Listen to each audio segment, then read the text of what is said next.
Acts 25, 1 through 27. 3 days after arriving in the province, Festus went up to Caesarea, to Jerusalem, where the chief priests and the Jewish leaders appeared before him and presented the charges against Paul. They requested Festus, as a favor to them, to have Paul transferred to Jerusalem, for they were preparing an ambush to kill him along the way. Festus answered, "Paul is being held at Caesarea, and I myself am going there soon. Let some of your leaders come with me, and if the man has done anything wrong, they can press charges against him there." After spending 8 or 10 days with them, Festus went down to Caesarea. The next day he convened the court and ordered that Paul be brought before him. When Paul came in, the Jews who had come down from Jerusalem stood around him. They brought many serious charges against him, but they could not prove them. Then Paul made his defense. "I have done nothing wrong against this Jewish law or against the temple or against Caesar."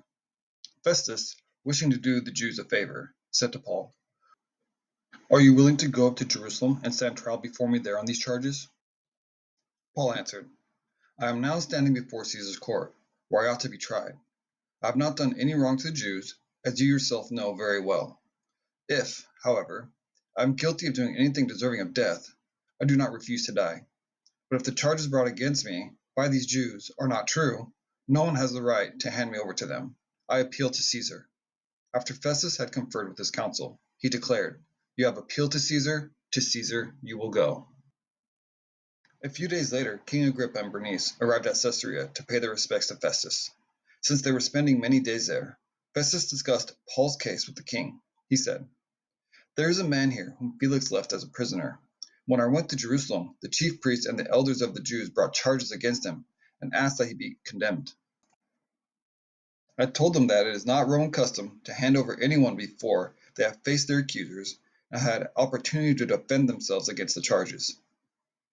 When they came here with me, I did not delay the case, but convened the court, and the next day ordered the man to be brought in. When his accusers got to speak, they did not charge him with any of the crimes I had expected. Instead, they had some points of dispute with him about their own religion and about a dead man named Jesus, who Paul claimed was alive.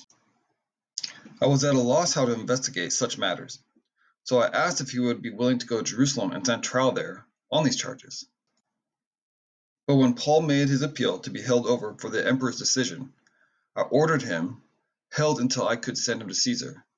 Then Agrippa said to Festus, "I would like to hear this man myself." He replied, "Tomorrow you will hear him." The next day, Agrippa and Bernice came with great pomp and entered the audience room with a high-ranking military officer and the prominent men of the city. At the command of Festus, Paul was brought in. Festus said, "King Agrippa, and all who are present with us, you see this man. The whole Jewish community has petitioned me about him in Jerusalem and here in Caesarea, shouting that he ought not to live any longer. I found he had done nothing deserving of death, but because he made his appeal to the emperor, I decided to send him to Rome. But I have nothing definite to write to my majesty about him. Therefore, I have brought him before all of you, and especially before you, King Agrippa, so that as a result of this investigation, I may have something to write. For I think it is unreasonable to send a prisoner on to Rome without specifying the charges against him."